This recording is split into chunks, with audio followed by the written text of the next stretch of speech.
మా latest videos కోసం మా ఈ తెలుగు న్యూస్ ఛానల్ సబ్స్క్రైబ్ చేసి గంట సింబల్ యాక్టివేట్ చేసుకోండి. ఈరోజే పవిత్ర శ్రావణ శనివారం. ఈరోజు ఏమీ చేయకపోయినా సరే రాత్రి 12 లోపు ఈ కథ వింటే చాలు వెంకటేశ్వర స్వామివారి అనుగ్రహంతో సకల ఐశ్వర్యాలు సిద్ధిస్తాయి. స్వామివారే మీ ఇంటికి ధనాన్ని పంపిస్తారు.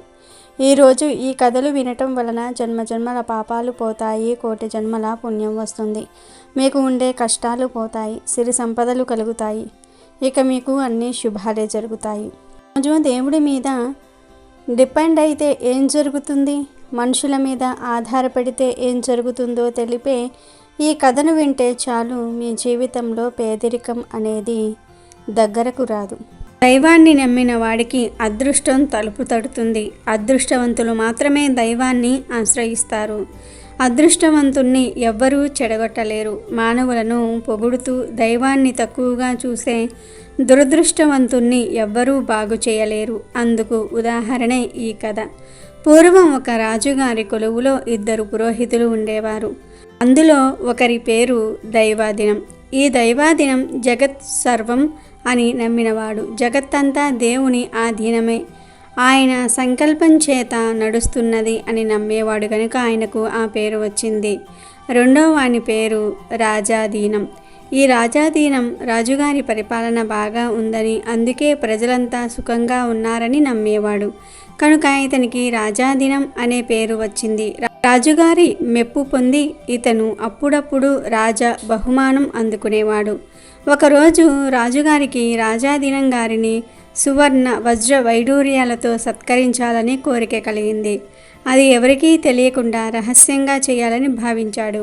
ఒక గుమ్మడికాయను తెప్పించి దానికి కన్నం పెట్టించి అందులో వజ్ర వైడూర్య రత్న మాణిక్య సువర్ణాలను అందులో నిక్షేపం చేసి రాజాధీనం గారికి సదక్షిణంగా దానం చేశాడు.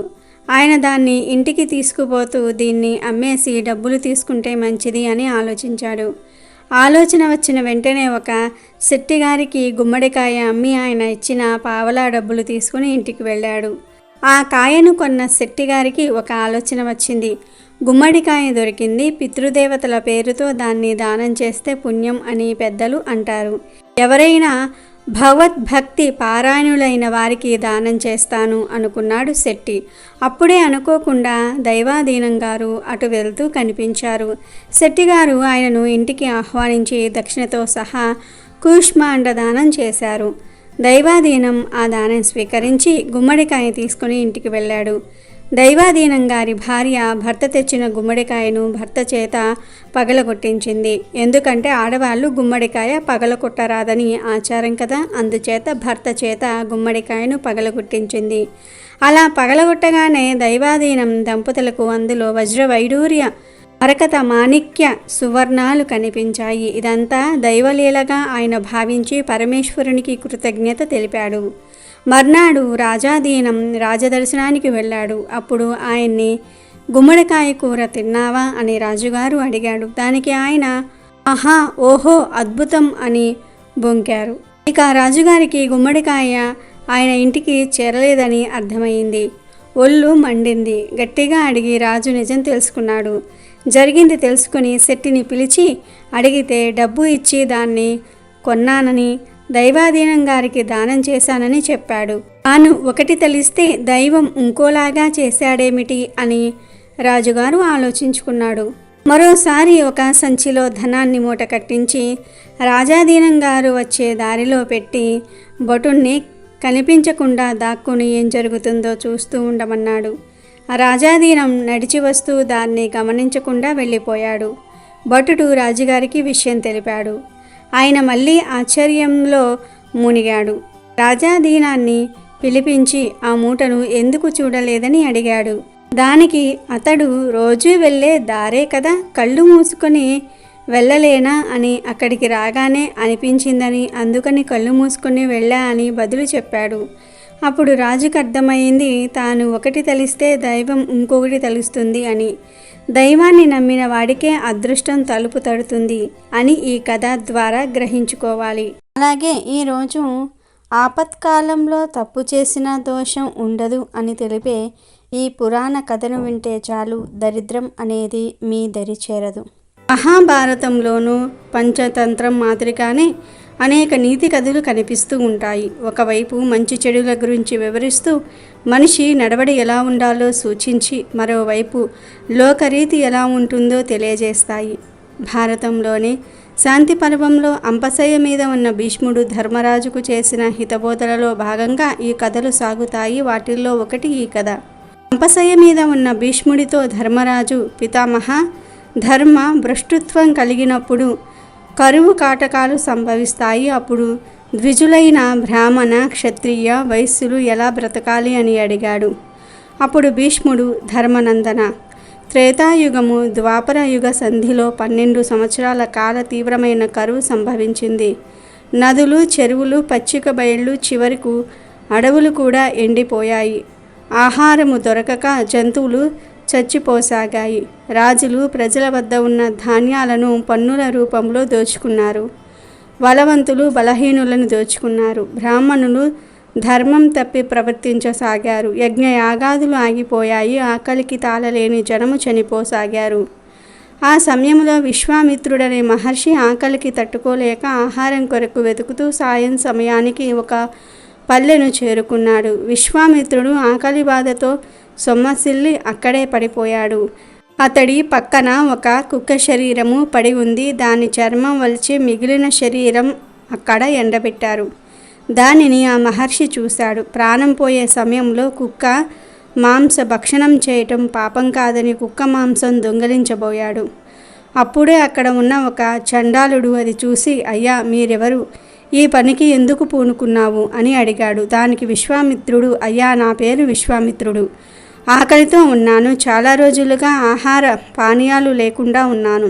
ప్రాణాలు నిలుపుకోవడానికి కుక్క మాంసం తిన్నా తప్పులేదనుకుని ఈ కుక్క మాంసం తీసుకుంటున్నాను. అగ్ని పవిత్రుడు అయినా సర్వభక్షకుడు కదా, అలాగే నేను అని చెప్పాడు. అప్పుడు ఆ చండాలుడు, మహాత్మా, అన్ని మాంసాల్లోకి కుక్క మాంసం నీచమైనది. దానిని మీ వంటి తాపసులు తీసుకోవటం దోషం కాదా అని అడిగాడు. దానికి విశ్వామిత్రుడు, బ్రహ్మ అండగా ఉన్న నాకు ఏ పాపం అంటదు. ముందు ప్రాణాలు నిలుపుకోవటం ముఖ్యం. బ్రతికి ఉంటే యజ్ఞ యాగాదులు చేసి పాప పరిహారం చేయవచ్చు. నాకు జీవనాధారమైన కుక్క మాంసం వదలను అన్నాడు. అప్పుడు ఆ చండాలుడు మళ్ళీ ఇలా అన్నాడు, మహాత్మా, కుక్క మాంసం తినడం అధమాధమం. మీ వంటి తాపసులు అలాంటి పని చేయవచ్చా అని అడిగాడు. దానికి విశ్వామిత్రుడు, అయ్యా, అగస్త్య మహాముని రాక్షస మాంసం తిన్నా అతడి ప్రతిష్ట తగ్గలేదు కదా అని అన్నాడు. అప్పుడు చండాలుడు, అయ్యా, అగస్త్యుడు రాక్షస బారి నుండి మానవాళిని రక్షించడానికి రాక్షస మాంసం మేక మాంస రూపంలో తిన్నాడు.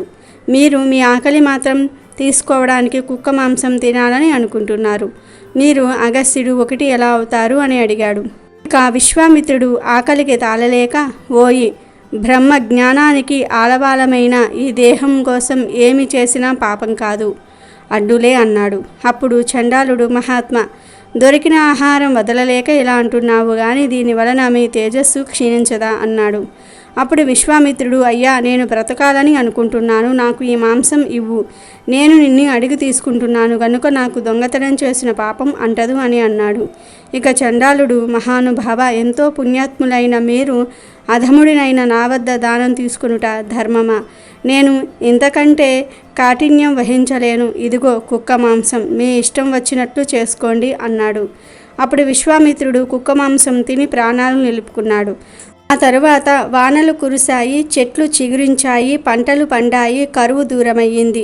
విశ్వామిత్రుడు కుక్క మాంసం తిన్న పాప పరిహారం చేసుకున్నాడు. కనుక ధర్మనందన, ఆపత్కాలంలో ఏ తప్పు చేసినా దోషం లేదు అని భీష్ముడు ధర్మరాజుతో చెప్పాడు. శ్రావణ శనివారం రోజు వెంకటేశ్వర వ్రతకల్పంలోని ఈ కథలు వింటే చాలు కోటి జన్మల పుణ్యం వస్తుంది, పట్టిందల్లా బంగారం అవుతుంది. పూర్వకాలమున నగరి అనే గ్రామములో ధనగుప్తుడనే వ్యాపారుడు ఉండేవాడు. అతడు మహాలోభి. ఎంత ఐశ్వర్యములు సంపాదించినా కూడా అతని లోభితనమునకు అంతు లేకుండెను. ఈ ఐశ్వర్యమంతయు తన గొప్పయే అనుకుని అతను వెర్రవీగేవాడు.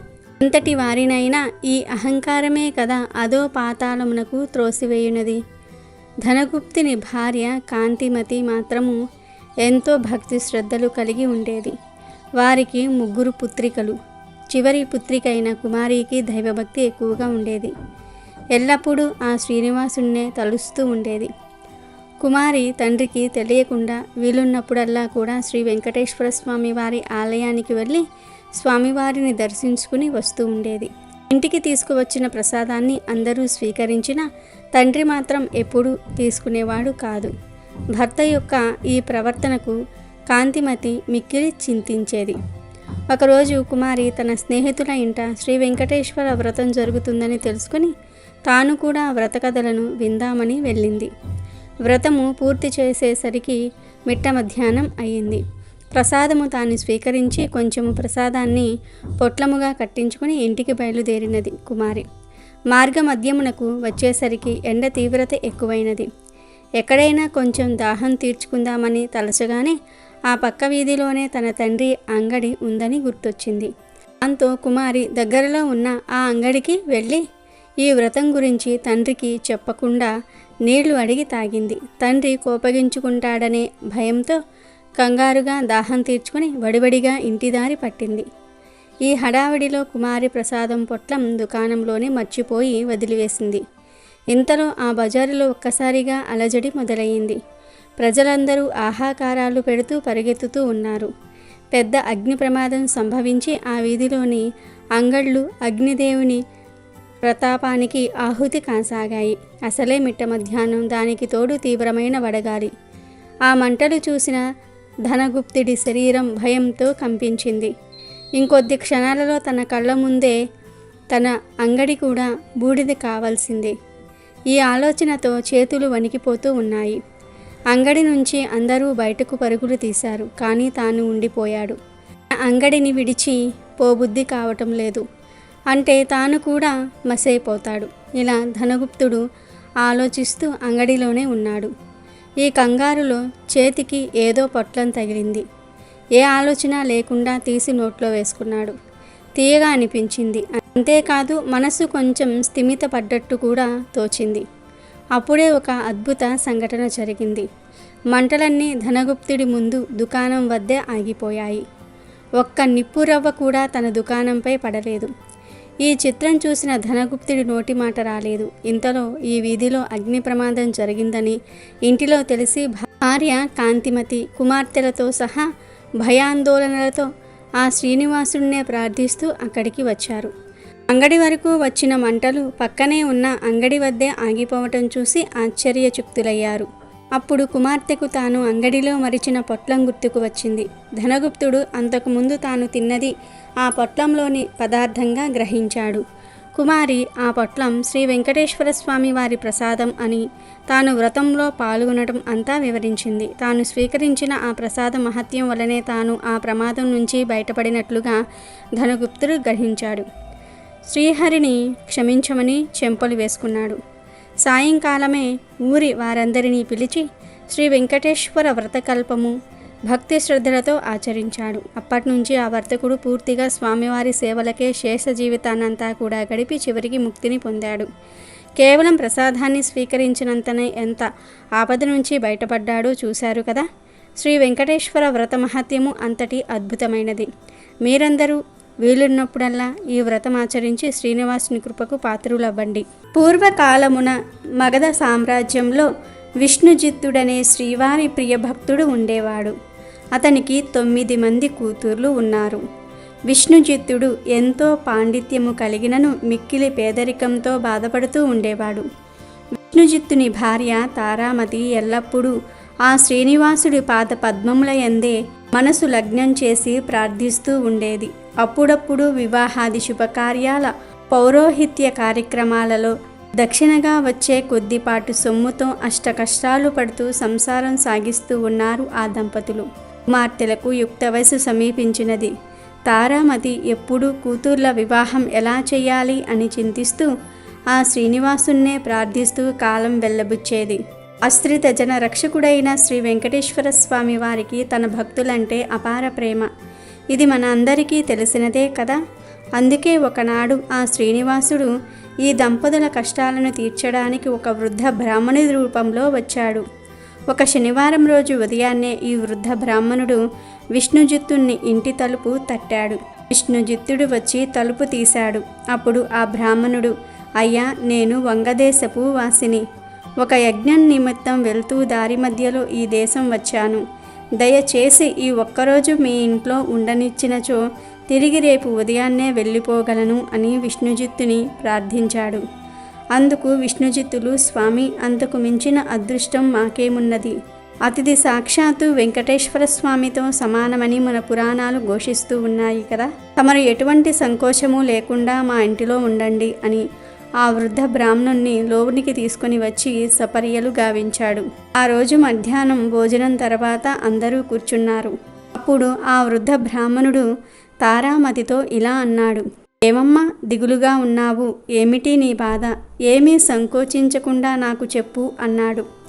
దానికి తారామతి, స్వామి, తమరు మహా తపస్సంపన్నులు, తేజస్సులో సాక్షాత్తు ఆ వైకుంఠవాసుని మాదిరిగా ఉన్నారు.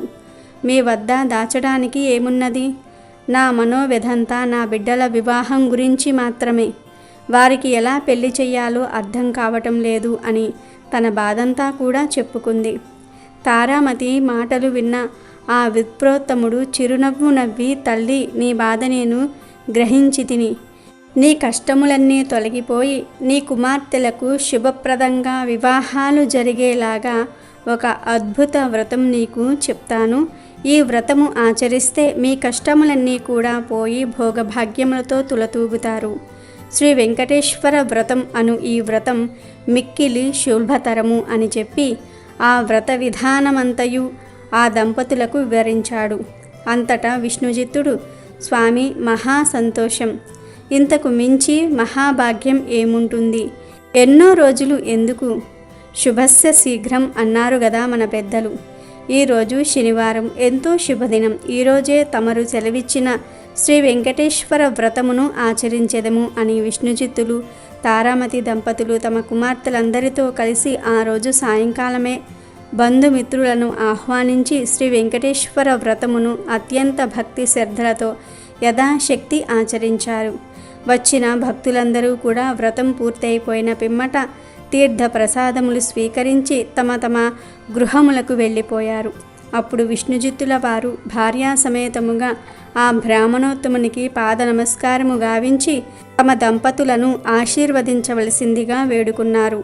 అప్పుడు ఆ బ్రాహ్మణోత్తముడు వ్రత తీర్థ ప్రసాదములు తాను కూడా స్వీకరించి మనో అభిష్ట ఫలసిద్ధిరస్తు, శ్రీ లక్ష్మీ శ్రీనివాస కటాక్ష సిద్ధిరస్తు అని ఆశీర్వదించాడు. ఇంతలో చీకటి పడి నిద్రా సమయమైనది. అంతలో విష్ణుజిత్తుడు ఆ బ్రాహ్మణుడికి ఒక చిరిగిన దుప్పటిని ఇచ్చి కన్నీళ్లు పర్యాంతముగా, స్వామి, కడు పేదనైన నా వద్ద ఇంతకు మించి మంచి దుప్పటి లేదు. ఈ రాత్రికి నన్ను క్షమించి దీని ఎందే విశ్రమించండి అని వేడుకున్నాడు. అందుకు ఆ బ్రాహ్మణుడు చిరునవ్వు నవ్వి విష్ణుజిత్తునితో, నీవు ఏమీ చింతించవలదు అని చెప్పి తను బయట వసారాలో పడుకుంటానని చెప్పాడు. కొద్దిసేపటికే అందరూ నిద్రకు ఉపక్రమించారు. రాత్రి 4వ జామున ఉరుములు మెరుపులతో పెద్ద వర్షం మొదలయ్యింది. ఎటు చూసినా కటిక చీకటి. ఆడాంధకారంలో కంటికి ఏమీ కానరావటం లేదు. విష్ణుజిత్తుడికి బయట పడుకున్న ఆ ముసలి బ్రాహ్మణుడు ఎలా ఉన్నాడో అని బెంగగా ఉంది. కానీ ఈ గాఢాంధకారంలో ఏమీ కనిపించక ఎప్పుడెప్పుడు తెల్లవారుతుందా అని ఆ రాత్రి ఎలాగో గడిపారు ఆ కుటుంబమంతా. ఇంతలో తెల్లవారింది. వాన తేలిక పడింది. బయట బ్రాహ్మణుడు ఏమైనాడో, ఎంత బాధపడ్డాడో అనుకుంటూ బయటకు వచ్చిన ఆ దంపతులకు అద్భుత దృశ్యం కనిపించింది. అక్కడ విప్రోత్తముడు లేడు. చిరిగిన దుప్పటి స్థానంలో పట్టు పీతాంబరం ఉంది. ఆ పీతాంబరంపై శ్రీ వెంకటేశ్వర స్వామి వారి విగ్రహం చిరునవ్వుతో కనిపించింది. జరిగిందంతా ఆ దంపతులకు అర్థమయ్యింది. వారి ఆనందానికి అవధులు లేవు. వచ్చింది సాక్షాత్తు శ్రీమన్నారాయణుడే. ఆహా, ఏమి మన భాగ్యము! ఎన్నో జన్మల పుణ్యఫలము. కానీ ఆ స్వామివారు మన దగ్గరకు వచ్చారని కనిపెట్టలేకపోయామే. చివరికి చిరిగిన దుప్పటి ఇచ్చామే అని తలుస్తూ శ్రీ స్వామివారి విగ్రహాన్ని కళ్ళకద్దుకుని ఇంట్లోకి వచ్చారు. ఇల్లంతా స్వర్ణమయంగా కనిపించింది. అంతటా ధనరాశులే. ఆహా, శ్రీ వెంకటేశ్వర స్వామి వారి వ్రతకల్ప మహత్యము వలన గదా ఇదంతయు జరిగినది అని చెప్పి ఆ స్వామిని అనేక విధాల స్తుతించారు. సాక్షాత్తు స్వామివారే ఆ భక్తుని ఇంటికి అతిథి రూపంలో వచ్చి వ్రత విధానము చెప్పటమే కాకుండా తీర్థ ప్రసాదాలు కూడా తానే స్వీకరించాడు. శ్రీ స్వామివారు అంతటి కరుణామయుడు. ఎవరైతే భక్తి శ్రద్ధలతో ఈ వ్రతం ఆచరిస్తారో వారింటికి తానే స్వయంగా ఏదో ఒక రూపంలో తప్పక వస్తాడు. గోవిందా గోవిందా గోవిందా. పూర్వకాలంలో కౌమార దేశంలో మిత్రుడు అనే ఒక చాకలివాడు ఉండేవాడు. అతడు తన కుల వృత్తిని నిర్వర్తిస్తూ వీలున్నంతలో దానధర్మాలు గావిస్తూ ధర్మపరంగా జీవిస్తూ ఉండేవాడు. కానీ అతడి దిగులంతా కూడా అతనికి ఉన్న అవిటితనమే. కాలు అవిటిది కావటం చేత ఉతికిన బట్టలను మూటలు కట్టి ఇంటింటికి తిరిగి ఇవ్వటం చాలా కష్టంగా ఉండేది. దానికి తోడు గంపెడు సంసారం. కష్టపడకపోతే పూట గడవదు. ఎల్లప్పుడూ ఆ శ్రీనివాసుణ్ణే ప్రార్థిస్తూ ఉండేవాడు. ఏదో ఒక రోజున ఆ స్వామి తనను కరుణిస్తాడన్న నమ్మకంతో జీవనం సాగిస్తూ ఉన్నాడు. భక్తజన సులభుడైన శ్రీ వెంకటేశ్వర స్వామి ఇదంతా గమనిస్తూనే ఉన్నారు. ఎవరికైనా వారి పూర్వజన్మ కర్మ నివృత్తి అయ్యే సమయానికి శ్రీనివాసుడు ఏదో ఒక రూపంలో వచ్చి తన భక్తులను తప్పక ఆదుకుంటాడు. ఒకరోజు సాయంకాలం నాడు రోజులాగే మిత్రుడు చాకిరేవు నుండి బట్టల మూటతో పట్టణానికి రొప్పుతూ రక్కుతూ తిరిగి వస్తూ ఉన్నాడు. ఇంతలో మార్గమధ్యలో వాడికి ఒక ముసలి బ్రాహ్మణుడు తారసపడ్డాడు. సహజంగా భక్తి శ్రద్ధలు కలవాడు అవ్వటం చేత మిత్రుడు భుజం మీద మూటలు కింద పెట్టి ఆ బ్రాహ్మణునికి నమస్కరించాడు. అంతటా ఆ విప్రోత్తముడు, నాయనా, ఈ అవిటి కాలితో ఎంతో బాధపడుతూ ఉన్నావు. నీ బాధ చూడడానికి నాకే కష్టంగా ఉంది. నువ్వెంత కష్టపడుతున్నావో కదా అని అన్నాడు. అప్పుడు మిత్రుడు, స్వామి, మీరెవరో మహానుభావుల్లాగా ఉన్నారు. గంపెడు సంసార భారం చేత నాకు ఈ పని తప్పటం లేదు. ఈ అవిటి తనం పోయే మార్గం ఏదైనా ఉంటే సెలవియండి స్వామి అని అడిగాడు. అప్పుడు ఆ ముసలి బ్రాహ్మణుడు, నాయనా, తప్పక చెప్తాను, సావధానంగా విను. నీ అవిటితనం పోవటమే కాకుండా నీకు అష్టైశ్వర్యాలు కలిగే వ్రతం ఒకటి చెప్తాను. వ్రతం ఆచరించిన మరుక్షణమే నీకు 1000 వరహాలు లభిస్తాయి. అయితే ఒక షరతు, అందులో సగం నాకు సమర్పించాలి. రేపు మళ్ళీ ఇదే సమయానికి ఇక్కడికి వస్తాను అని చెప్పాడు. అప్పుడు మిత్రుడు, స్వామి, ఇంతకు మించిన మహాభాగ్యం ఏముంటుంది? ఆ వ్రతమేమిటో ఈరోజే ఆచరిస్తాను, సెలవయ్యండి అని ప్రార్థించగా ఆ బ్రాహ్మణుడు శ్రీ వెంకటేశ్వర వ్రత కల్పాన్ని వివరంగా చెప్పాడు. అప్పుడు మిత్రుడు రెట్టింపు ఉత్సాహంతో ఇంటికి వచ్చి ఈ విషయమంతా భార్యకు చెప్పి ఇరుగు పొరుగు వారిని ఆహ్వానించి శ్రీ వెంకటేశ్వర వ్రతాన్ని ఆచరించి తీర్థ ప్రసాదాలు తాను స్వీకరించి వచ్చిన వారందరికీ కూడా పంచాడు. ఇంతలో ఇంటి బయట ఏదో కోలాహలం వినబడింది. మిత్రుడి కుమారుడు బయట నుంచి ఇంట్లోకి పరుగు పరుగున వచ్చి, అయ్యా, రాజభటులు నీ కోసం వచ్చారు. రాజుగారు నీకు కట్న కానుకలు పంపించారట అన్నాడు. ఇంతలో రాజభటులు వచ్చి మిత్రుణ్ణి రాజుగారి ఆస్థానంలో చాకలిగా నియమించారని 1000 వరహాలు బహుమానంగా పంపారని చెప్పి మిత్రుడి చేతిలో 1000 వరహాలు మూట పెట్టారు. 1 వారం లోపల వచ్చి రాజుగారి కొలువులో చేరవలసినదని చెప్పారు. మిత్రుడి ఆనందానికి అవధుల్లేవు. వారం దాకా ఎందుకు, రేపే వెళ్ళాలి అని మూట ముల్లే సర్దుకుని మరుసటి రోజు తెల్లవారుజామునే ప్రయాణమయ్యాడు. ఈ ఆనందంలో ఆ ముసలి బ్రాహ్మణుడి సంగతే మర్చిపోయాడు. దారి మధ్యలో గుర్తుకు రాగా 1 నెల తర్వాత కలవచ్చులే అనుకున్నాడు. వెళ్ళి రాజు ఆస్థానంలో చేరాడు. రోజులు నెలలు గడుస్తూ ఉన్నాయి. మిత్రుడు ఆ బ్రాహ్మణుడికి ఇచ్చిన మాట పూర్తిగా మర్చిపోయాడు. అయితే బ్రాహ్మణ రూపంలో వచ్చిన ఆ వెంకటేశ్వర స్వామి వారికి కోపం వచ్చింది. మానవ నైజం అంతేనని అనుకున్నారు స్వామివారు. తన మహత్యం తెలియచెప్పాలని నిర్ణయించుకున్నాడు. అయితే ఆ మర్నాడే రాజస్థానంలోని రాణిగారి నగలు మాయమయ్యాయి. ఆ అభాండం మిత్రుడి మీద పడింది. మిత్రుడికి కఠిన కారాగార శిక్ష పడింది. రాజభటులు మిత్రుణ్ణి పలు విధాల శిక్షించారు. ఎందుకిలా జరిగింది, ఎందుకు అభాండం నా మీద పడింది అని తలుస్తున్న మిత్రుడికి ఆ రాత్రి స్వామివారు కలలో కనబడి వృద్ధ బ్రాహ్మణుడి రూపంలో వచ్చినది తానేనని, తనకిచ్చిన మాట నిలబెట్టుకోకపోవటం చేతనే ఇలా జరిగిందని చెప్పారు. అప్పుడు మిత్రుడు, స్వామి, నేను మిక్కిలి పాపాత్ముణ్ణి, ఎంతటి అపరాధం చేశాను, దయచేసి నన్ను కరుణించండి. ఇక మీదట తప్పక ప్రతి నెల మీ వ్రతం ఆచరిస్తాను. నా సంపాదనలో సగభాగం ప్రతి నెల జీవితాంతం తమకే సమర్పిస్తాను అని చెంపలు వేసుకుని స్వామివారిని పరిపరి విధాల వేడుకున్నాడు. భక్తజన సులభుడైన స్వామివారు అందుకు సంతోషించి మిత్రుని అనుగ్రహించారు. శ్రీవారి అనుగ్రహం చేత రాణి నగలు వేరే ప్రదేశంలో మరుదినమునే దొరికినవి. మిత్రుడు దొంగిలించలేదని రాజు గ్రహించడం జరిగింది. మిత్రుడిని కారాగారం నుంచి వదిలివేశారు. అప్పటినుంచి మిత్రుడు స్వామివారికి ఇచ్చిన మాట ప్రకారం ప్రతి నెల శ్రీ వెంకటేశ్వర వ్రతం ఆచరిస్తూ తన సంపాదనలో సగభాగం స్వామివారికే సమర్పిస్తూ కలకాలం సుఖంగా జీవించి చివరన ముక్తిని పొందాడు. శ్రావణ శనివారాలంటే వెంకటేశ్వర స్వామికి ఎంతో ఇష్టం. శ్రావణ శనివారం రోజున వెంకటేశ్వర స్వామిని పూజించుకుంటే చాలా మంచిది. చాలామంది ఈరోజు స్వామివారి ముందు పిండి ప్రమిదలు ఉంచి పిండి దీపారాధన చేస్తారు. శ్రావణ మాసంలోని అన్ని శనివారాలలో ఇలా పిండి దీపారాధన చేస్తే ఈ శ్రావణ మాసం వెళ్ళేలోపే మీ కోరికలన్నీ కూడా నెరవేరుతాయని పెద్దలు చెప్తూ ఉన్నారు. కనుక శ్రావణ శనివారం రోజు అందరూ వెంకటేశ్వర స్వామిని పూజించాలి, పిండి దీపారాధన చేయాలి.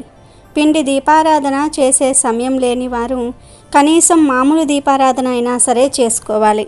ఇలా చేయటం వలన వెంకటేశ్వర స్వామి వారి అనుగ్రహం కలుగుతుంది. శ్రీవారి పెళ్లి కథ వింటే చాలు జన్మల పాపాలు పోతాయి, కోటి జన్మల పుణ్యం వస్తుంది. వెంకటేశ్వర స్వామి వారి అనుగ్రహం కలుగుతుంది. మీకు ఉన్న కష్టాలు పోతాయి, దరిద్రాలు పోతాయి, లక్ష్మీదేవి అనుగ్రహం కలుగుతుంది. ఒకసారి వైకుంఠంలో శ్రీమన్నారాయణుల వారు ఆదిశేషునిపై విశ్రమించి ఉండగా జగన్మాత శ్రీ మహాలక్ష్మీదేవి స్వామివారి పాదాలు ఒత్తుతూ ఉన్నది. ఆ దంపతుల అన్యోన్యత లోకానికే ఆదర్శం. ఈ సృష్టిలోని అందమంతా ఆ శ్రీ మహాలక్ష్మి తల్లియందే కలదు. శేషునిపై కూర్చొని భర్తకు సపర్యలు చేస్తున్న ఆ ముగ్ధ మనోహర రూపిణి ఎంతో దివ్యంగా ఉంది. సృష్టి మొత్తాన్ని తనలో నింపుకొని ఆ సృష్టినంతటినీ పోషిస్తూ వారందరి హృదయాలలోనూ చిరునవ్వుతో ఉండే ఆ పరబ్రహ్మమూర్తి శ్రీమన్నారాయణుడు. తన ముద్దుల పట్టమహిషి వంక చిరునవ్వుతో చూస్తూ ఏవో కబుర్లు చెప్తున్నాడు. ఏమి విశేషం చెప్తున్నాడో గాని ఆ తల్లి పెనివిటి వంక ఆశ్చర్యంగా చూస్తున్నది. ఇంతలోనే మళ్ళీ ఏదో వేళాకోళం చేస్తున్నట్లున్నాడు. ఆ జగన్మాత సిగ్గుతో ముడుచుకున్నది. ఆ తల్లి సిగ్గుపడితే ఆ ప్రకృతిలోని పుష్పాలన్నీ ముడుచుకున్నట్లు ప్రకృతి మొత్తానికి ఒక వింత శోభ చేకూరింది. ఇంతలో అక్కడికి నారదుల వారు వచ్చారు. సర్వకాల సర్వ అవస్థల యందు తన నామస్మరణమే చేసే నారదుల వారంటే స్వామికి ఎంతో అభిమానం, ఎంతో ప్రేమ. నారదుడు రాగానే శ్రీ స్వామివారు ఏం నారద, ఏమిటి విశేషం అని నవ్వుతూ నారదుడిని పలకరించారు. అప్పుడు నారదుడు, ఓ పరంధామ, నీకివే నా నమస్కారములు. నీకు తెలియని విశేషాలేముంటాయి స్వామి? ఈ సకల చరాచర సృష్టి నీ కను సన్నల ఎందే నడుస్తున్నది కదా. సకల జీవకోటి నీ స్వరూపమే కదా. నీకు తెలియనిది నాకు తెలిసినది ఏముంటుంది స్వామి? నీ దయ వలన అన్ని లోకాల వారు ఎంతో సుఖప్రదంగా ఉన్నారు. ఒక్క భూలోకంలో మాత్రం పాపం ఎక్కువై జనులు పుణ్యకార్యాలు చేపట్టడం మర్చిపోతున్నారు. ధర్మాధర్మ విచక్షణ కోల్పోతూ ఉన్నారు అని అన్నాడు. ఇది వింటున్న శ్రీమన్నారాయణుల వారు కనులు మూసుకుని చిరునవ్వు నవ్వారు. ఆ నవ్వుకు అర్థం ఏమిటో నారదుల వారికి అంతుపట్టలేదు. ఇంతలో శ్రీ మహాలక్ష్మీదేవి కల్పించుకుని, నారద, భూలోకవాసులు ఎందుకు ఇలా ప్రవర్తిస్తూ ఉన్నారు? వారిలో భక్తి విచక్షణ జ్ఞానం ఎందుకు పూర్తిగా సన్నగిల్లింది? ఎందుకు వారు సన్మార్గంలో నడవటం లేదు అని ప్రశ్నించింది. అప్పుడు నారదుడు, ఏమో తల్లి, అన్నీ ఆ శ్రీమన్నారాయణుడికే ఎరుక. కానీ ఒకటి మాత్రం నిజం, భూలోకంలో ప్రజలందరూ సంసార సాగరంలో కొట్టుమిట్టాడుతూ అనేక బాధలు పడుతూ ఉన్నారు. వారి బాధలు తగ్గించి వారిని రక్షించమని మిమ్మల్ని వేడుకోవడానికే వచ్చాను అని నారదుల వారు శ్రీ మహాలక్ష్మీదేవితో అన్నారు. ఇలా కాసేపు కబుర్లు చెప్పుకున్న అనంతరం నారదుడు శ్రీ లక్ష్మీనారాయణుల వద్ద సెలవు తీసుకుని లోక సంచారణార్థం సాగిపోయాడు. నారదుడు అలా వెళ్ళాడో లేదో ఒక్కసారి వాతావరణమంతా గంభీరంగా మారింది. ఏదో అవాంతరం రానున్నట్టుగా అనిపించింది. ఇంతలో రుసరుసలాడుతూ కోపంతో ఊగిపోతూ భృగు మహర్షి అక్కడికి ప్రవేశించాడు. వచ్చిందే తడువుగా జగన్నాథుని హృదయంపై తటాలున కాలుతో తన్నాడు. ఒక్కసారిగా జరిగిన ఈ పరిణామానికి జగన్మాత ఉలిక్కి పడింది. కన్నుల ముందు జరిగినది అర్థం కావటం లేదు. శ్రీమన్నారాయణుల వారు మాత్రం జరిగిన దానికి ఏమాత్రం చలించకుండా భృగు మహర్షుల వారి పాదాన్ని చేతిలో తీసుకొని చిరునవ్వుతో, స్వామి, నా హృదయాన్ని తాకిన మీ పాదం ఎంత నొచ్చుకున్నదో చూడండి, ఎంతగా కమిలిపోయిందో గమనించండి అంటూ నెమ్మదిగా ఆ మహర్షి కాళ్ళు పట్టుకొని అహంకారాన్ని అణిగేలాగా చేశాడు. అంతే, మహర్షి తామసం పూర్తిగా తగ్గిపోయింది. అప్పుడు భృగువు, స్వామి, జగన్నాయక, త్రిమూర్తులలో ఉత్తముడవు నీవే. ఆ మహర్షులమందరము భూలోకంలో యజ్ఞం చేస్తూ యజ్ఞఫలం ఎవరికి ఇవ్వాలా అని నిశ్చయించుకోవడానికి నేను బ్రహ్మ, రుద్రుల వద్దకు వెళ్ళగా వారిద్దరూ అహంకారులని, యజ్ఞఫలానికి అర్హులు కారని అనిపించింది. త్రిమూర్తులలో నీవే యజ్ఞఫలానికి అర్హుడవు, నీవే అత్యంత సౌమ్యుడవు. ఓ శ్రీమన్నారాయణ, మేము చేస్తున్న ఈ యజ్ఞఫలానికి ఈ విశ్వంలో నీవు తప్ప మరొకరు అర్హులు కారు అని అన్నాడు. ఇదంతా గమనిస్తున్న శ్రీ మహాలక్ష్మీదేవికి ఎంతో కోపం వచ్చింది. నా నివాస స్థలమైన వక్షస్థలమందు తన్నటమా? ఎంతటి అవమానం! ఎంతటి ఘోరం చేసిన ఆ మహర్షిని స్వామి ఏమీ నిందించకపోవటమా? పైగా అతడి కాళ్ళు పట్టుకుని ఊరడించటమా? ఇంతటి అవమానం నేను భరించలేను అని ఎంతో బాధపడి తక్షణమే వైకుంఠాన్ని విడిచి వెళ్ళిపోయింది. మహాలక్ష్మి లేని వైకుంఠం కళావిహీనమైంది. తనపై అలిగి లక్ష్మి భూలోకానికి వెళ్ళిపోవటంతో శ్రీమన్నారాయణుల వారు ఎంతో బాధపడ్డారు. లక్ష్మి కొరకై భూలోకానికి వెళ్ళి కొండలు గుట్టలు వెతుకుతూ వెంకటాద్రికి చేరుకున్నాడు. తిరిగి ఇక ఓపిక నశించి ఒక చోట చేరి మహాలక్ష్మి కోసం తపస్సులోనికి వెళ్ళిపోయాడు. అలా కొన్ని సంవత్సరాలు ఘోర తపస్సు చేశాడు. స్వామి చుట్టూ పెద్ద పెద్ద పుట్టలు వచ్చాయి, కానీ స్వామి తన తపస్సు మాత్రం మానలేదు. లక్ష్మీ నారాయణులు వైకుంఠం వీడిపోవటంతో వైకుంఠవాసులందరూ కూడా ఎంతో బాధపడ్డారు. దేవతలందరూ జరిగిందంతా తెలుసుకుని ఎంతో చింతించారు. బ్రహ్మదేవుడు మహేశ్వరుని వద్దకు వెళ్ళి ఇలా అన్నాడు: ఓ పరమేశ్వర, మన ప్రియ సఖుడు శ్రీమన్నారాయణుని గమనించావా? అదిగో ఆ భూలోకంలో చూడు, తిండి తిప్పలు మాని శ్రీ మహాలక్ష్మి కోసం ఎలా తపస్సు చేస్తూ ఉన్నాడో చూడు. మనం ఇద్దరము తక్షణమే భూలోకానికి వెళ్ళి ఆ స్వామి ఆలనా పాలనా చూడాలి అని అనగానే రుద్రుడు కూడా ఇందులకు ఒప్పుకొని బ్రహ్మ రుద్రులు ఇద్దరూ కలిసి భూలోకానికి మారువేషాలలో చేరారు. ఆ రోజులలో వెంకటాద్రి ప్రదేశాన్ని ఒక చోళరాజు పరిపాలిస్తూ ఉండేవాడు. ఒకనాడు లక్ష్మీదేవి గోపాలిక రూపాన్ని, బ్రహ్మ ఆవు రూపాన్ని, ఇంద్రుడు లేగదూడ రూపాన్ని ధరించి ఆ రాజు ఆస్థానానికి వెళ్ళారు. గోపాలిక రూపంలో ఉన్న మహాలక్ష్మి చోళరాజుతో ఈ ఆవు ఎంతో ఎక్కువ పాలు ఇవ్వగలదని, ఇది ఉన్న చోట సర్వ సంపదలు కలుగుతాయని చెప్పింది. అప్పుడు చోళరాజు ఆ ఆవు దూడలు తనకు కావలసినదిగా కోరగా లక్ష్మీదేవి అలాగేనని ఒప్పుకుంది. ఆ రెండిటిని రాజుగారి గోశాలకు తరలించారు. రోజు గోశాలలోని అన్ని ఆవులతో పాటు బ్రహ్మరూపంలో ఉన్న ఆవు కూడా మేతకు ఊరి బయటకు వెళ్ళేది. ఆ ఆవు మంద నుంచి దూరం వెళ్ళి శ్రీనివాసుడు ఉన్న పుట్ట దగ్గరకు వచ్చి పుట్ట వద్ద నుంచుని పొదుగు నుండి పాలు స్రవించేది. ఆ పాలు త్రాగి శ్రీనివాసుడు తన ఆకలి తీర్చుకునేవాడు. అటు తర్వాత తిరిగి తన మందలో కలిసిపోయి సాయంత్రానికి గోశాల చేరుకుంటూ ఉండేది ఆ ఆవు. ఇలా కొన్ని రోజులు జరిగిన తర్వాత గోపాలకులు ఈ ఆవు దూడలు చిక్కిపోవటం గమనించారు. అంతేకాక సాయంకాలం గోశాలలో పాలు పితికే సమయంలో ఈ ఆవు వద్ద ఏమాత్రం పాలు ఉండేవి కావు. రోజు తర్వాత రోజు ఇలా ఎందుకు జరుగుతుందో అర్థం కాక గోపాలుడు మరుసటి నాడు ఎలాగైనా ఈ ఆవు రోజంతా ఎక్కడ తిరుగుతున్నదో గమనించాలని నిశ్చయించుకున్నాడు. మరునాడు గోపాలుడు దూరం నుంచి గమనిస్తూ ఉండగా బ్రహ్మరూపంలోని ఈ ఆవు మంద నుండి వేరుపడటము, పుట్టవద్ద పాలు స్రవింపచేయటము గమనించాడు. ఓహో, ఇదా రోజు జరుగుతున్నది అని తలచి గోపాలుడు ఎంతో కోపావేశాలతో ఒక్కసారిగా అక్కడకు పరిగెత్తుకుని వెళ్ళి చేతిలోని గొడ్డలితో ఆవును చంపబోయాడు. ఆవు రూపంలో ఉన్న బ్రహ్మదేవుడికి అపకారం జరుగుతుందని గమనించిన శ్రీమన్నారాయణుడు ఒక్కసారిగా పుట్టల నుంచి పైకి లేచాడు. అంతే ఆ గోపాలుని చేతిలోని గొడ్డలి శ్రీనివాసునికి తగిలి నుదుట గాయమై విపరీతముగా రక్తము కారసాగింది. ఒక్కసారిగా జరిగిన ఈ పరిణామానికి గోపాలుడు నిశ్చేష్టుడై ప్రాణాలు విడిచాడు. ఈ విషయం తెలుసుకున్న చోళరాజు పుట్ట వద్దకు వచ్చాడు.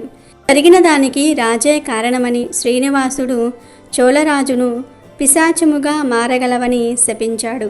వెంటనే చోళరాజు శ్రీనివాసుడిని సాక్షాత్తు శ్రీమన్నారాయణుడిగా గ్రహించి తన తప్పు క్షమించమని ఎంతో ప్రాధేయపడ్డాడు.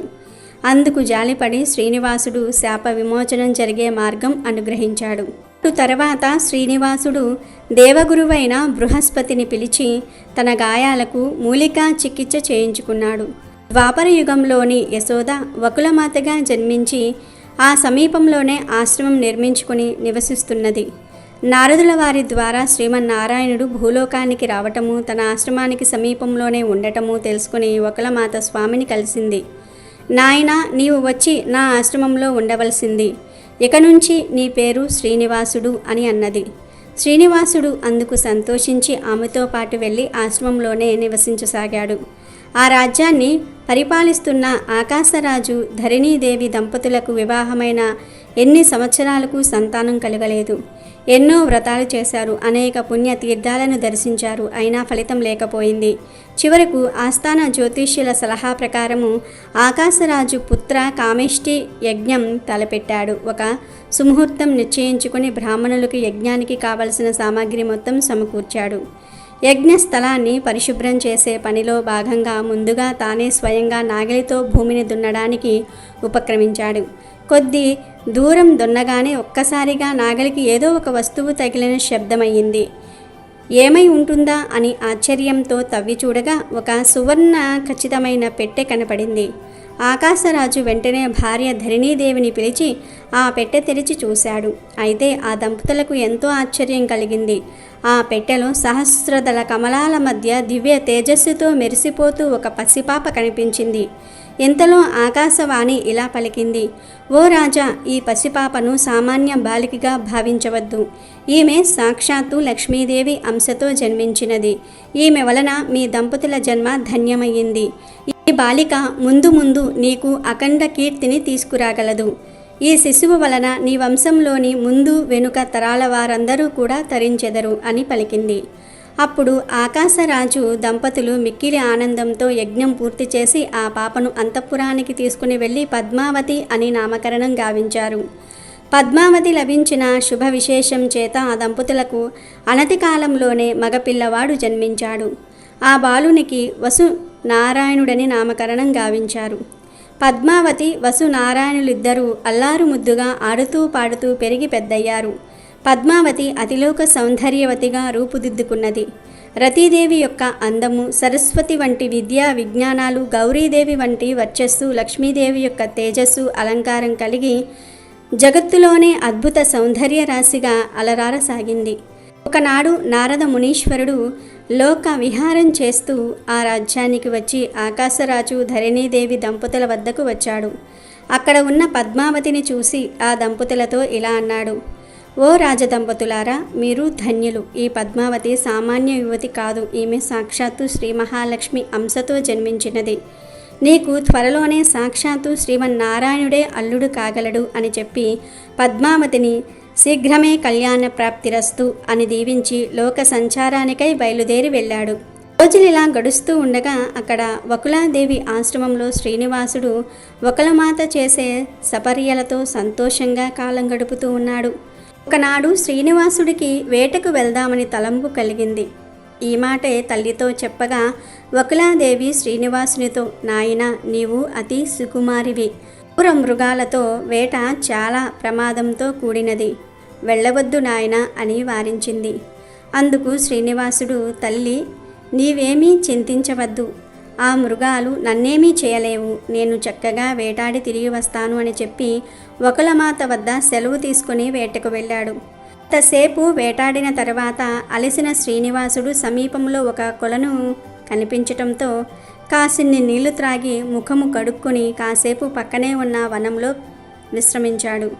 ఇంతలో శ్రీనివాసునికి ఒక్కసారిగా కిలకిలమంటూ నవ్వులు వినబడ్డాయి.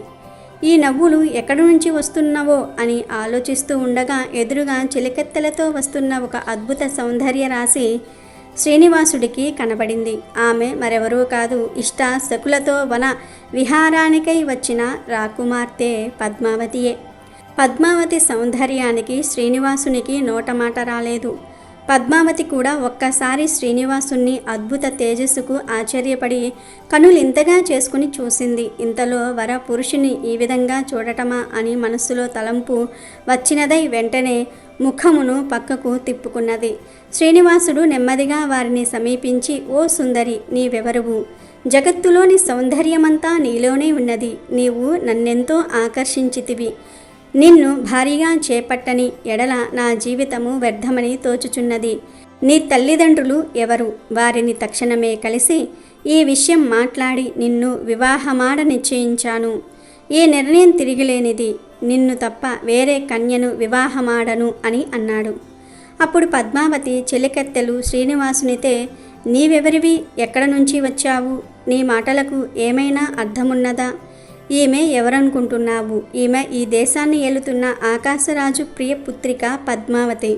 సామాన్యుడిపైన నీవెక్కడ? రాజకుమార్తె ఈమెక్కడ? ఈమెను వివాహం ఆడే ఆలోచన మానుకుని తక్షణమే నీ ఇంటికి వెళ్ళవలసింది అని చెప్పి అక్కడి నుండి అందరూ వెళ్ళిపోయారు. సకులతో కలిసి వెళ్ళిపోతూ పద్మావతి ఒక్కసారిగా వెనుకకు తిరిగి శ్రీనివాసుని క్రీంకంట చూసింది.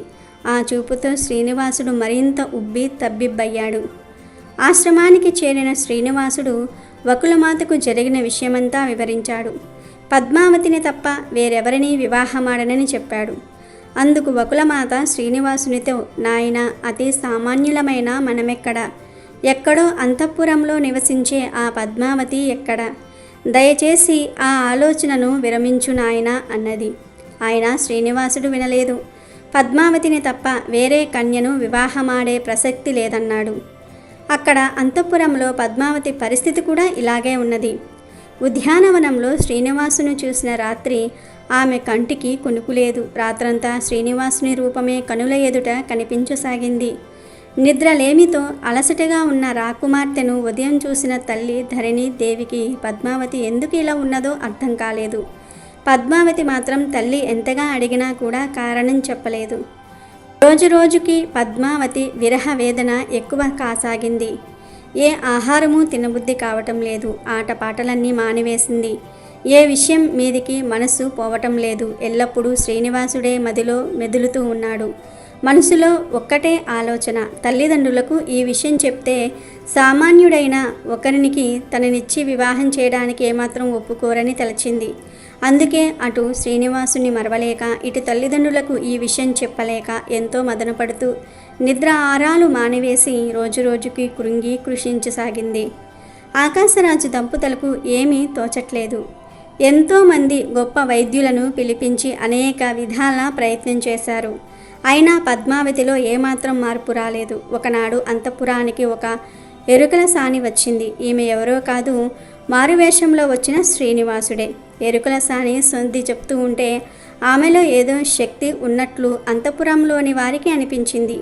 వారు వెంటనే ఆమెను ధరణీదేవి వద్దకు తీసుకుని వెళ్ళారు. ధరణీదేవితో ఎరుకల సాని, అమ్మ, నేను ఉన్నది ఉన్నట్లు చెప్తాను. చెప్పింది చెప్పినట్లే జరుగుతుంది. నీ ఇంటిలో శాంతి లేదు. ఏదో బాధ నీ మనసును కలవరపెడుతున్నది అన్నది. వెంటనే ధరణీదేవి, చూడు తల్లి, నీలో ఏ శక్తి ఉన్నదో గాని నీ మాటలు ఎంతో ఆకట్టుకుంటున్నాయి. నీవు చెప్పింది నిజం. మా ఎవ్వరికీ ప్రశాంతత లేదు. మా కుమార్తె పద్మావతికి ఏదో వింత వ్యాధి పట్టుకున్నది. ఇది ఎవరికీ అర్థం కావట్లేదు. నీవే చెప్పాలి అన్నది. ఇంతలో పద్మావతిని అక్కడకు తీసుకురాగానే ఎరుకల సాని రూపంలో ఉన్న శ్రీనివాసుడు ఇలా చెప్పసాగాడు. ఓ తల్లి, నువ్వు ఒక పిల్లవాని మీద మనసు పడ్డావు. అడవిలో కనపడ్డాడు. అతడు సామాన్యుడు కాదే తల్లి, ఆ శ్రీ మహావిష్ణువే. ఆయన్ని నువ్వు వలచావు. నీ పెళ్ళి తప్పకుండా ఆయనతోనే అవుతుంది. నువ్వు కలకాలం సుఖంగా ఉంటావు. నీ కోరిక తీరుతుందే తల్లి అని చెప్పింది. ఈ మాటలు విన్న ధరణీదేవి ఆశ్చర్యపోయింది. ఇదా విషయం అని పద్మావతిని అడుగగా ఎరుకల సాని చెప్పిందంతా నిజమేనని చెప్పింది. ధరణీదేవి ఎరుకలసానికి ఎన్నో బహుమానాలు ఇచ్చి పంపింది. ఆమె వెళ్ళిన కాసేపటికి వకులాదేవి అంతఃపురానికి వచ్చింది. తను శ్రీనివాసుని తల్లిని, తన కుమారుడు పద్మావతిని వరించాడని చెప్పింది. ధరణీదేవి ఎంతో సంతోషించి భర్త ఆకాశరాజును పిలిచి జరిగిన విషయమంతా కూడా చెప్పింది. ఆకాశరాజు సాక్షాత్తు శ్రీమన్నారాయణుడే తన అల్లుడు కాబోతూ ఉన్నందుకు ఎంతో సంతోషించాడు. వకులాదేవి కూడా ఎంతో సంతోషించి ఆ దంపతుల వద్ద సెలవు తీసుకుని తన ఆశ్రమానికి వెళ్ళింది. ఇక ఆకాశరాజు ధరణీదేవి దంపతుల ఆనందానికి అవధులు లేవు. ఈ ప్రపంచంలో అందరికీ ఇంతటి భాగ్యం లభించగలదు. ఎన్ని కోట్ల జన్మల పుణ్యఫలమో కదా సాక్షాత్తు శ్రీమన్నారాయణ్ణి అల్లునిగా పొందగలిగే భాగ్యం ఎంతమందికి కలుగుతుంది. మా జన్మ ధన్యమయ్యింది. ఓ శ్రీమన్నారాయణుడా, ఇంతటి భాగ్యం అనుగ్రహించిన నీకివే మా నమస్కారములు. ఓ శ్రీ మహాలక్ష్మి, ఈ ప్రపంచంలోని సర్వ ఐశ్వర్యాలకు నిలయమైన నిన్ను కుమార్తెగా పొందిన మేము ఎంతటి అదృష్టవంతులము తల్లి అని ఎంతో సంతోషపడ్డారు. ఆకాశరాజు దంపతులు వారి గురువైన సుఖ మహర్షికి కబురు పంపించగా ఆ మహర్షి వెంటనే రాజప్రసాదానికి వచ్చాడు. మహర్షుల వారికి సకల సపర్యలు గావించి జరిగిన విషయములన్నీ కూడా వివరంగా చెప్పారు. అప్పుడు సుఖ మహర్షి ఆ దంపతులతో ఇలా అన్నాడు. ఓ రాజదంపతులారా, దివ్య దృష్టితో నాకు అన్ని విషయములు తెలిసినవి. సాక్షాత్తు శ్రీ లక్ష్మీ నారాయణులనే కుమార్తె అల్లుడిగా పొందిన మీ భాగ్యమెంతని వర్ణించగలను. ఎన్నో కోట్ల సంవత్సరాల తపస్సు చేతగాని ఆ స్వామి దర్శనమే సాధ్యపడదే. అటువంటిది మీరు ఆ జగత్ కళ్యాణ చక్రవర్తినే అల్లునిగా పొందుతున్నారు. ఆహా, ఎంతటి అదృష్టవంతులు! ఈ పుణ్యం చేత ఈ దేశంలోని ప్రజలందరూ ఆ జగన్నాథుడు జగన్మాతల కళ్యాణం దర్శించే భాగ్యం పొందబోతూ ఉన్నారు. మీ దేశంలోని ప్రజలందరూ ఎంతో అదృష్టవంతులు అని చెప్పాడు. ఇప్పుడు ఆకాశరాజు దేవగురువైన బృహస్పతిని మనస్సులో ప్రార్థించగా ఆ మహర్షి వెంటనే ప్రత్యక్షమైనాడు. అప్పుడు బృహస్పతి మహర్షులు ఇరువురు సుకల ప్రశ్నలు వేసుకుని శ్రీ లక్ష్మీ నారాయణుల వివాహం గురించి తెలుసుకుని ఎంతో సంతోషించారు. అప్పుడు ఆకాశరాజు బృహస్పతితో, ఓ మహర్షి, మీ రాక మాకెంతో సంతోషదాయకం. నన్ను అనుగ్రహించి శ్రీ పద్మావతి శ్రీనివాసుల వివాహ పత్రిక తమరు వ్రాయవలసినది అని వేడుకున్నాడు. అప్పుడు బృహస్పతుల వారు ఆకాశరాజుతో, రాజా, నీకు సాక్షాత్తు ఆ శ్రీమన్నారాయణుల వారే అల్లుడిగా లభ్యమగుట నీ పూర్వజన్మ ఫలము. నీ పుణ్యఫలము చేత సమస్త మానవ కోటికి గరుడ, గంధర్వ, కిన్నెర, కింపురుషాదులకు శ్రీ లక్ష్మీ శ్రీనివాసుల కళ్యాణము వీక్షించే భాగ్యము కలుగుతున్నది. సమస్త లోకవాసులు కళ్యాణ విశేషములనే తలుచుకుంటున్నారు. వారందరి ఆనందము వర్ణనాతీతము. వివాహము ఎప్పుడెప్పుడా అని ఎంతో ఆతృతతో ఎదురు చూస్తూ ఉన్నారు. జగన్నాథుని కళ్యాణానికి ఏ విధంగా అలంకరించుకోవాలా అని ఇప్పుడే ఆలోచించటం మొదలుపెట్టారు. ఆ జగన్మూర్తుల కళ్యాణ పత్రిక వ్రాసే అదృష్టం నాకు కలగటం నా భాగ్యం కాక ఇంకేమున్నది చెప్పండి. ఇదంతా ఆ దివ్య దంపతులు శ్రీ లక్ష్మీ నారాయణుల అనుగ్రహం తప్ప మరొకటి కాదు అని తలచి లగ్న పత్రిక వ్రాయడానికి ఉపక్రమించాడు. శ్రీ లక్ష్మీ నారాయణులను ఒక్కసారి మనసులో ప్రార్థించి ఇలా మొదలుపెట్టాడు. ఓ శేషాచలవాసుడైన శ్రీనివాస, ఆకాశరాజు అనబడే నేను నా కుమార్తె పద్మావతిని తమకు ఇచ్చి వివాహము జరిపించడానికి ఎంతో సంతోషంతో నిశ్చయించుకున్నాను. అందులకు ఈ వైశాఖ శుద్ధ దశమి శుక్రవారము దివ్య ముహూర్తముగా పెద్దలు నిశ్చయించినారు. కావున తాము బంధుమిత్ర సపరివార సమేతముగా వచ్చి నాచే నొసంగబడు కన్యాదానమును స్వీకరించి మమ్ములను కృతార్థులను చేయవలసింది అని వ్రాశాడు. లగ్న పత్రికను బృహస్పతుల వారు అక్కడ ఉన్న వారందరికీ చదివి వినిపించారు. లగ్న పత్రిక రాయటం పూర్తవగానే ప్రకృతి పులకించింది అనడానికి సంకేతంగా చల్లని చిరుజల్లు కురిసింది. అప్పుడు ఆకాశరాజు తన గురువైన సుఖ మహర్షికి ఈ లగ్న పత్రికను ఇచ్చి శేషాచలము వెళ్ళి శ్రీనివాసునికి అందియవలసినదిగా ప్రార్థించాడు. అప్పుడా సుఖమహర్షి, ఓ రాజా, ఇంతకు మించిన అదృష్టమేమున్నది? తప్పక ఆ శ్రీనివాసుని దర్శించి ఈ లగ్నపత్రికను వారికి అందిస్తాను అని లగ్నపత్రికను కనులకు అద్దుకుని తక్షణమే శేషాచలానికి బయలుదేరి వెళ్ళాడు. వకులాదేవి ఆశ్రమానికి వచ్చిన సుఖమహర్షికి ఎన్నో మర్యాదలు గావించబడ్డాయి. కాసేపు విశ్రమించిన తర్వాత సుఖమహర్షి తాను తీసుకువచ్చిన లగ్నపత్రికను ఒక్కసారి కన్నులకు అద్దుకుని శ్రీనివాసునికి అందించాడు. శ్రీనివాసుడు లగ్నపత్రికలోని విశేషములన్నీ చదివి ఎంతో ఆనందించి తన ప్రత్యుత్తరాన్ని ఈ విధంగా రాసి శుకునికి అందించాడు. ఓ మహారాజా, నీవు రాసిన లేఖను అందుకుంటిని. నీ కుమార్తె పద్మావతిని నా భార్యగా స్వీకరించుట నాకెంతో సంతోషదాయకము. మేమిద్దరము బహుదానంద పడితిమి. నేను బంధుమిత్రులతో కూడి వచ్చి నీ కుమార్తె పద్మావతిని తప్పక ఆనందంతో స్వీకరించెదనని మనవి చేసుకుంటున్నాను అని ఈ విధంగా రాశాడు. ఆ లేఖను తీసుకుని శ్రీనివాసుని వద్ద సెలవు తీసుకుని సుఖమహర్షి ఆకాశరాజు వద్దకు తిరిగి వెళ్ళాడు. అలా శ్రీనివాస పద్మావతి కళ్యాణం నిశ్చయమయ్యింది. వివాహ సమయం రానే వచ్చింది. ఆ రోజు వైశాఖ శుద్ధ దశమి.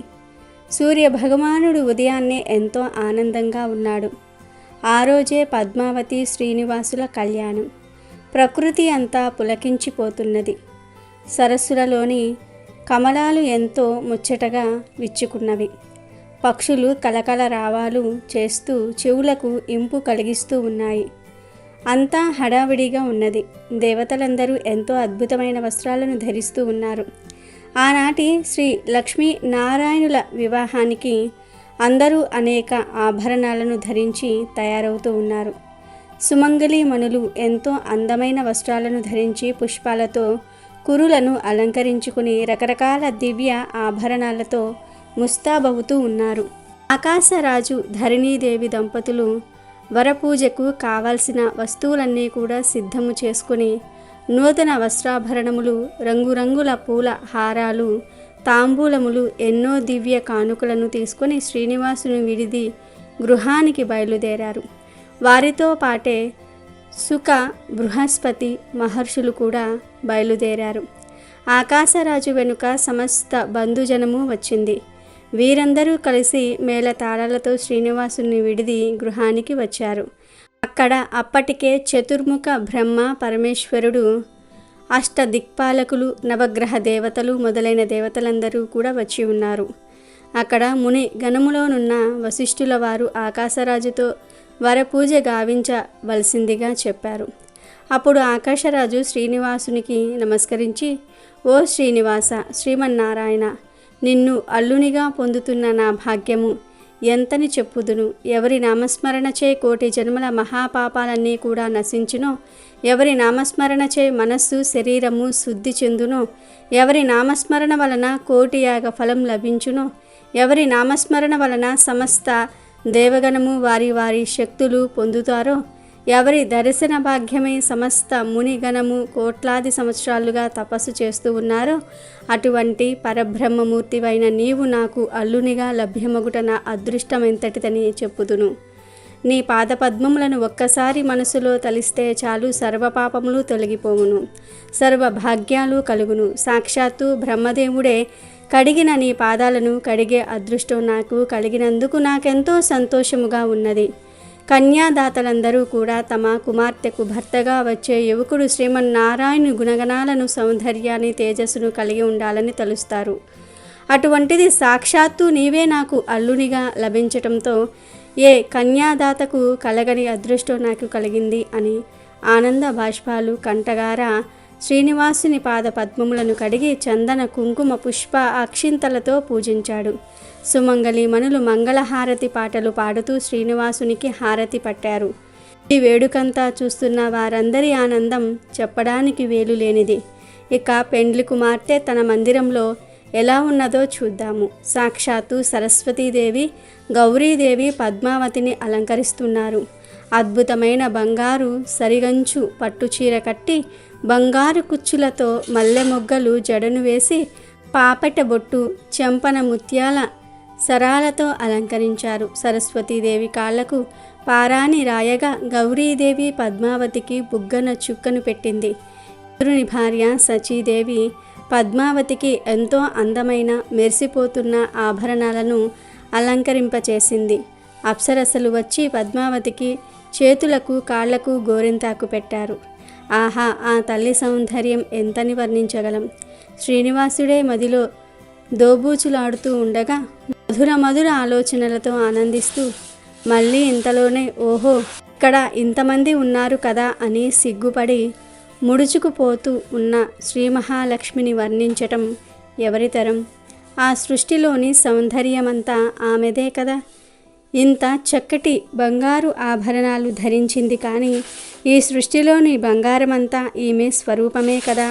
ఇన్ని రకాల పుష్పాలను చక్కగా తురుముకున్నది, కానీ ఈ పుష్పాల్లోని అందమంతా ఈ లతాంగిదే కదా. ఈ సృష్టిలోని ఐశ్వర్యమంతా ఈ తల్లి స్వరూపమే కదా. ఆహా, ఈ తల్లిని జగన్మాతను పెండ్లి కూతురుగా చూసి అక్కడ ఉన్నవారంతా మురిసిపోతూ ఉన్నారు. శ్రీ పద్మావతి శ్రీనివాసుల వివాహం అత్యంత వైభవంగా కన్నుల పండుగగా 5 రోజులు జరిగినది. సమస్త విశ్వమునకు ఆ 5 రోజులు కళ్యాణ శోభయే. సాక్షాత్తు శ్రీమన్నారాయణుల వారినే అల్లుడిగా పొందిన మహారాజు ఆనందమునకు అంతు లేకుండెను. ఆ రాజదంపతులు కుమార్తె పద్మావతిని సారెతోడ అత్తవారింటికి పంపినారు. వివాహమైన తర్వాత 6 నెలలు కొండ ఎక్కకూడదన్న నియమం చేత మార్గమధ్యంలో శ్రీనివాసుడు పద్మావతి దంపతులు అగస్త్యముని ఆశ్రమునికి చేరను. 6 నెలల పాటు అక్కడ నివసించిన తర్వాత వారిద్దరూ శేషాచలమునకు బయలుదేరిరి. బంధుమిత్ర సపరివారముగా శేషచలము చేరిన తర్వాత దేవతలందరూ పుష్పములు చల్లుతూ ఉండగా శ్రీనివాసుడు హృదయలక్ష్మి సమేతుడై ఆనంద నిలయంలో ప్రవేశించెను. పద్మావతి శ్రీనివాసుని హృదయమున వ్యూహలక్ష్మియై అలంకరించినది. ఆకాశము నుండి దేవతలు పూలవాన కురిపించిరి. శ్రీ పద్మావతి శ్రీనివాసుల కళ్యాణ విశేషములు విన్నవారి చూసిన వారి జన్మ ధన్యము. కనుక ఈరోజు రాత్రి 12 లోపు ఈ కథలు వింటే చాలు. వెంకటేశ్వర స్వామి వారి అనుగ్రహంతో సకల ఐశ్వర్యాలు సిద్ధిస్తాయి. స్వామివారే మీ ఇంటికి ధనాన్ని పంపిస్తారు. ఈరోజు ఈ కథలు వినటం వలన జన్మజన్మల పాపాలు పోతాయి, కోటి జన్మల పుణ్యం వస్తుంది. మీకు ఉండే కష్టాలు పోతాయి, సిరి సంపదలు కలుగుతాయి. ఇక మీకు అన్ని శుభాలే జరుగుతాయి. అమెజాన్లో బెస్ట్ డిస్కౌంట్స్ కోసం వీడియో డిస్క్రిప్షన్లో లింకు ఉంది, చూడండి. అలాగే మా టెలిగ్రామ్ ఛానల్ సబ్స్క్రైబ్ చేసుకోండి.